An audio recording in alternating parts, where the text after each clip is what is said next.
Hey, congratulations Thank on you. being Firefighter of the Year. Thank you very That's much. terrific. We're so proud to have you as our 26th annual Firefighter of the Year. Hey, so what made you decide to become a firefighter in the first place? You never told me that. Actually, a few of my future coworkers. I was working as a bouncer in the bar, as you know that. Okay. And they asked me, because I was playing football at Phoenix College, what I'm going to do the rest of my life, and I really had no idea. And so one of them encouraged me to go and ride along at the fire station. It was Ernie Penson was his name, and I went and I saw a first alarm fire with L.B. Bouchon was the chief in charge of it, and I was hooked ever since then. Oh. So I was 18 years old. So. And then you had to go through the academy. You had to get. Yeah. You know. It was a grueling test too. 2,000 people showed up that first year, and they hired 2,000 people. I think about 100 over the course of the year, and so it was quite competitive. Yeah. And you didn't have anybody in your family or No, first generation. First generation, Yeah. because that helps. If you're second or third generation, it makes it a little easier to get on Phoenix. Yeah, I know very few people, so I was very lucky, very opportunistic. Gotcha. Yeah. Well, awesome. So you had all this experience, which certainly helped come into play your Phoenix career before you got up to Greer, like we said during the presentation. You're no rookie, but what was going through your mind, when this Mr. Smith approached you at the fire station? Well, you can tell that he was deeply disturbed or hurt by something, and so we're good at fixing people. And so I thought we could reach out, especially the fact that we were all there, that we could reach out and assist him solve whatever problem's going on, especially with his child was there. We knew that we needed to intervene. And so, again, fortunately, we were all there to help, and we just started dissecting the problem and addressing it as best we could, best we're trained to do. And so we removed the dangerous objects from him and counseled him until we could get the proper authorities to show up there. So it comes pretty natural for us to step in and do that kind of stuff. Yeah. You took his son. Yeah, right. Claudia was fabulous because Claudia is a school teacher as well. Okay. So this got without her wheelhouse. So she was able to take his child and take him to a fair that we were having in Greer. It was a perfect day for that too. So she entertained him for hours over there, which was really helpful because she was the expert on that. And so, in my training in Phoenix, well, you go on a lot of calls all the time, and you solve the problems. So it becomes a pattern, a routine to be able to do that. All my people that trained me and taught me in Phoenix just carried over, even though I was retired for 12 years prior to being hired by Greer. Right, so you sensed it right off the bat. You just knew something was off. But so then you drop off the boy to Claudia, and then you head back to the vehicle.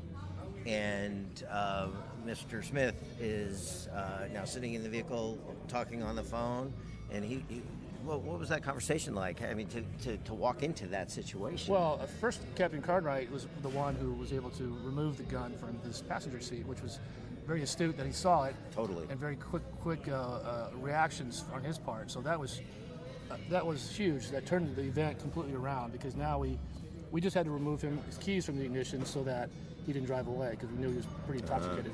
Okay. So that was the next challenge, was to get the keys out of the ignition prior to him trying to get away. Gotcha. And so they had actually put some wheel chocks underneath his tires, which was a smart thing too. Smart thing. So he couldn't drive away. So we had it taken care of. The problem is so far out there too, we had to wait almost over an hour to get the law enforcement to show up. So we just talked to him and kept him entertained, and the chiefs were on the phone too from the city he works at. And they'd been counseling him for 3 days. Okay. So a big shout out has to go to them too for keeping him calm for those 3 days prior to him even showing up at our station. Yeah, I made the assumption, because I didn't get to talk to his chief, that they must have, kind of guided him to a safe place or to the fire station, right? From what I heard, they had counselors, hostage negotiators, anybody you thought would be pertinent to helping him not do that evil thing, that tragedy. They had at the station on the conference line and on his phone talking to him the whole time. So they must have had some work to do all 3 days of that before he finally listened to them enough to drop off his child at the fire station. Yeah, that's why I had said during the presentation it was a strategic move because it just didn't happen by chance, and just to take his son anywheres would not have really resulted probably in this life save, because you really needed to have people that were truly competent to handle the situation. Absolutely. The first part of that system working was his chiefs talking him into not doing that and buying time, and then convincing him to drop off his son. So that was by far the first part of the machine that had to be working for all this to work out the way it did. Yeah, it was incredible. Yep. And you know, we both know it, and anybody watching this video really needs to realize that firefighting is a team sport, and it takes individual efforts, training, commitment in order to have the resolve to get involved in these situations, but it often takes the teamwork in order to pull off the save. And so I commend you for what you've done and for the involvement of everybody at Career Fire that was involved with this, and Mr. Smith's own fire department, because it really made the difference. And you've been in touch with him? I have. I've texted him a few times. I don't think he's ready to talk yet, but he's doing good. He's still he's clean and sober. He's getting help, and that's all we can ask for at this point. Yeah, that's great. Yeah. Stable. Congratulations for doing this. What does it mean to you to get this award?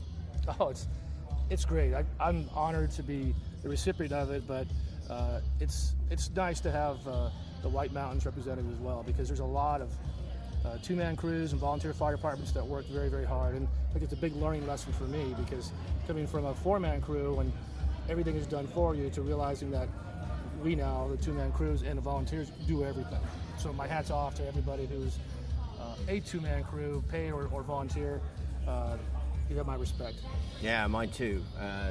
The volunteers in this state are incredible to do what they do, to leave not only their jobs but their families, and to put themselves at risks is just phenomenal. And for you to be coming from a big city fire department now to the small rural area, it's a whole new experience for you, and I have a lot of respect for you for doing that. And probably be your last fire department. I know you live up in the area, but what a great place to land. And I've just been honored to be able to meet the cohorts today, and your family last night. You just have a beautiful family. They respect you so much. It just says so much about you.